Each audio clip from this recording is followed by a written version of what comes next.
The Khasi Students' Union KSU Mauplang Unit, in collaboration with Soyong Circle, on Friday visited the office of Inklen Somarth at Mawngaprim after receiving complaints from Khasi youth employees who alleged non-payment of salaries since August this year despite the expiry of their contracts. The employees informed the union that they had repeatedly raised the matter with the management but no action was taken. Following their appeal, the KSU intervened to seek clarification on the reason for the delay in payment. During the visit, the station manager of the company informed the KSU that the delay was caused by Puja holidays and the absence of certain staff responsible for processing the salaries. He assured the KSU that all pending payments for around 30 affected employees would be released by Saturday before 12 noon. The KSU said it would continue to follow up on the matter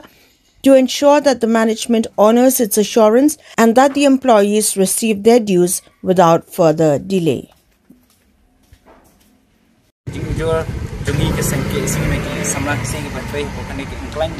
Don gomba like kuduna giba simlayo yaka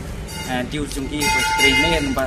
what atin bakila kot yaka contract jungki kupuna jong kos drai nakaleng jungani nong punya jungani ke engklang kilakular ban siw yaka bainong jungki hada sputerik jong September drai abai dai kata banta himla nakaleng jungani ke bor punya ini himla ban siw kita ka tulok jungki drai maki kila persang ban ya kontak yu buat day news station manager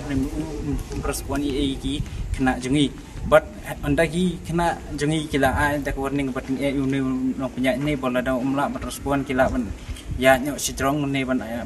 ujur sinu regular respon iki bola panpor niki kumba khasan tarik Oktober ban sakler lot no ya baro dai hadin kata khasan tarik sim lala ban clear dai nagala yang ki samna kasi jungi ban se ban ujur singi ke sengki SU ban nagleng jungi ke sengki SU ru ngila simkiai kene ban ngila tuklar motor kene ban ngilawan mataru banyakaran bu bat lo ipo ringi ba lakum no lo man se no sibet janmit lane da sibet janmit lane la shai shwa ka ar beje bo lo man bandep no ikine ba ro khat ki jing bainong jungi ne ki khna samra jungi nglen jungi ngi kran nak post kapor ba kum gini kita organisasi kita wan ban seng ne po ka jela jungi ni da karpat jor ba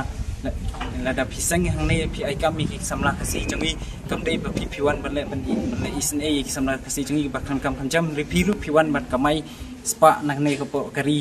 ba jungi rei ne kaleng jungi ban jor ba lada ki ne ki ai ja ba nai ja nak po ko po ne kaleng jungi seng ke isu ni sa pen i in sesiam kisenjam ke bating bat nila yo sngoru wer ba new manager badan ne bolong haki kena kasi jungi ba kitu ki bala ujur chaka sengki isu ba numla su ban recruit bang ngila ngin sepet ya kata la new manager nut ban le saya kata ka ba ula ong hai kita ki wei pek samna kasi negeleng jungi ru ngin sa ai da ka bating bang sesiam dik senjam ke bating persa yang dengan connection ini kin pin